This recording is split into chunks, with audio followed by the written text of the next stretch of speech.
एक बात ध्यान रखना, अगर आपको जगत ठुकराए, भाई बहन, पति पत्नी, मित्र, संगी साथी, यदि आपको पग पग में ठोकर मारे ना, तो समझ लेना कि भगवान आपको अपने पास बुलाना चाह रहे हैं। नरसी को घर वालों ने ठुकराया, नरसी नरसी भगत बन गए। मीरा को घर ने, समाज ने, सबने तो ठुकराया था, और अगर मीरा वही पड़ी रहती तो आज मीरा मीरा न होती। मीरा सबको छोड़ करके निकल गई और जाकर के द्वारिकाधीश के मंदिर में जब पहुंची तो न जाने कितने पदों को लिखा, और किसी ने कहा, मीरा तुम्हारा वो पिया कहाँ है जिसके लिए तुम पद लिखती हो, लेकिन कभी उसके पते पर भेजती नहीं हो। मीरा ने कहा, लोगों के पिया के पते उनको पता है, लेकिन मेरे पिया तो मेरे ही अबसत है। कौन से पते पे ये पत्री भेज दूं पता नहीं चलता है, जो ही में बसता है उसे बाहर कहाँ खोजूं, बाहर कहाँ ढूंढूं। तुलसीदास जी महाराज ने जब जन्म लिया तो उनके मुख में दांत थे। समाज ने कहा, ये बड़ा कुलघाती है, ये कुल परिवार के लिए, वंश के लिए ठीक नहीं है। और बाल्यावस्था में तुलसी जब किसी के द्वार पे पहुंच जाए और प्रातःकाल जब कोई मुख देख ले तो लोग कहे, आज तो पूरा का पूरा दिन बेकार चला जाएगा। ऐसे बालक का मुख देख लिया है।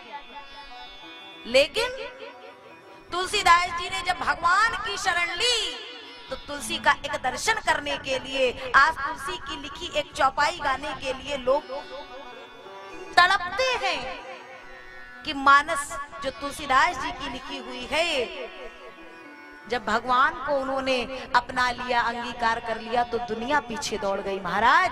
और चित्रकूट के घाट पर भई संतन की भीड़, और तुलसीदास चंदन घिसे तिलक देत रघुवीर। बन जाओ कोई ऐसे तुलसी, बन जाओ कोई ऐसे सूर। जब तक दुनिया के पीछे दौड़ोगे, सूरदास बहुत दौड़े, बहुत दौड़े। एक वैश्या के प्रेम में पड़े थे, पिता को भूल गए, पत्नी को भूल गए।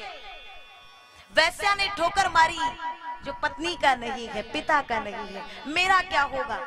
और सूरदास ऐसे बावले हुए सरकार कि जब चले तो हर स्त्री में वही उन्हें नजर आए, और एक ब्राह्मणी के पीछे पीछे उसके घर तक चले गए और उसके पति से बोले कि जरा वो जो ब्राह्मणी देवी अभी गई हैं, आप उन्हें मेरे समक्ष लाएंगे। विप्र कुछ समझ गए, कोई तो बात है, और जब अपनी पत्नी को बोले तो उनकी पत्नी देखो जरा सुंदर श्रृंगार करके और सूरदास जी के पास आई, क्या सेवा कर सकती हूँ। सूरदास जी ने कहा, देवी कुछ नहीं, तू मेरे लिए 2 सूजे ले आ। मखमली वस्त्र पर रख करके और 2 सूजे लेकर के आई। सूरदास जी ने वो सूजे उठाए और तुरंत अपने नेत्रों में मार लिए। ब्राह्मणी चरणों में गिरी, महाराज पाप करा दिया। नहीं, तूने आज बहुत बड़ा पुण्य किया है। इन नेत्रों ने मुझे कुछ नहीं दिखाया, मुझे अंधे कुएं में डाला है, इस संसार रूपी अंधे कुएं में बड़े पाप कराए हैं। अब ये नेत्र बंद हो गए ना, अब जिम्मेदारी उसकी है, कहाँ ले जाना है, कहाँ जाना है, कहाँ पहुंचना है, वो पहुंच जाएगा। और सूरदास चले तो तुरंत एक कुएं में गिर गए।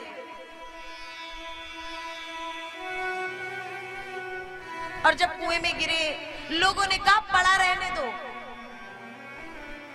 कभी किसी की सेवा नहीं की, कभी घर वालों की बात नहीं मानी। भगवान ने देखा, सूर ने आवाज लगाई, गोविंद मुझे बचाओ ना, मैंने आपके सहारे पर ऐसा किया है। भगवान एक छोटे से बालक के रूप में पहुंचे और कुएं के भीतर हाथ दिए, हाथ बढ़ता गया, सूरदास को निकाल करके बाहर लाए धीरे से हाथ छुड़ाए। सूर ने कहा, कहाँ जा रहे हो? हाथ छुड़ावत जात हो निर्बल जान के मोहे, और हृदय में ते जाओ तो सबल में जानू तो है। हाथ को छुड़ा के जा रहे हो और हृदय में से जाके दिखाओ तो तुम्हें सबल परमात्मा मान लो। और उसके बाद तो सूरदास ने इतने पद लिखे कि आज सूरदास जी के पद गा गा करके लोग बिहारी जी को रिझाते हैं, मनाते हैं। और लिखे तभी जब नेत्र बंद हो गए। जब ये नेत्र बंद हो जाएंगे ना, अब नेत्र बंद होने का मतलब ये नहीं कि हम जैसी आराम ही कर लें।